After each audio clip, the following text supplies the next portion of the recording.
round of applause for our cultural ambassadors. And we move swiftly on to goodwill messages. And it is my pleasure to invite Ambassador Fatima Balla. She is the former ambassador to Botswana and a member of the APC's board of trustees. And now over to goodwill messages from well-meaning Nigerians such as Ambassador Fatima Balla, Mrs. Nike Akade, a captain of industry, not leaving out former heads of state, and after the other. Your Excellency, the President of Nigeria and Commander of the Armed Forces, Your Excellency, the wife of the President, Hajia Aisha Buhari, visiting presidents here present, the Senate President and his wife, the Speaker of the House of Assembly, the Speaker of the National Assembly and his wife, the Vice President of the Federal Republic of Nigeria and his wife, Your Excellencies, members of the Diplomatic Corps, Your Royal Highnesses, the Chairman of the occasion, Your Excellency, the guest of honor, distinguished ladies and gentlemen. Mr. President, I am an indigene of one of the states that was ravaged by Boko Haram insurgency.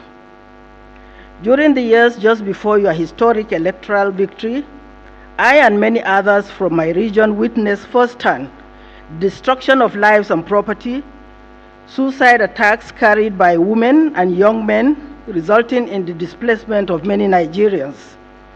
On a personal note, not only was my house in the village broken into and used as a camp for Boko Haram for a period of over 48 hours, but insurgents also ran into my late father's library, which led to the Nigerian Air Force bombing the building. That was a very difficult period for members of my community, most of whom had to flee to Yola on foot, which was about over 100 kilometers away. For over 2 years, many of us could not go back home. We had sleepless nights thinking about what was happening to our relatives and friends in our community, while praying for the terrible nightmare to come to an end. So for many of us, Mr. President, in my community and my region, supporting and campaigning for you was the only way to fight back. We believed in your ability to restore peace. Thus, the general election of 2015 was about saving our livelihoods, saving our lives, and believing in the hope of getting our dignity back.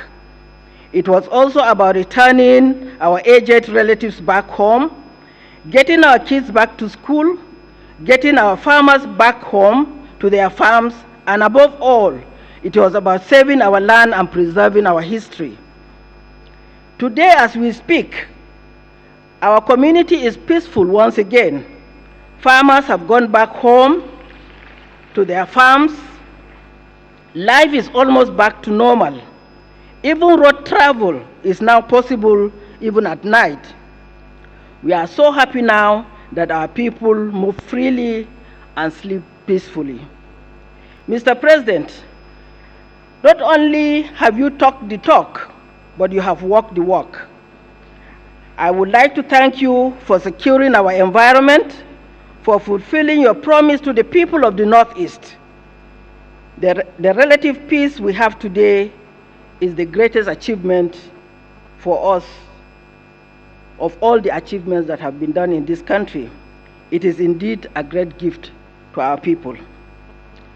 Let me also take this opportunity to thank our dedicated men and women in the armed forces for this unparalleled patriotism and selfless service and sacrifice. A thankful nation salutes you. I would like to leave with these words by Kofi Annan. Today, no walls can separate humanitarian or human one part of the world from national security crisis in another.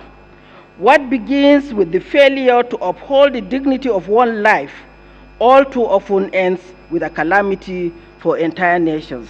Thank you.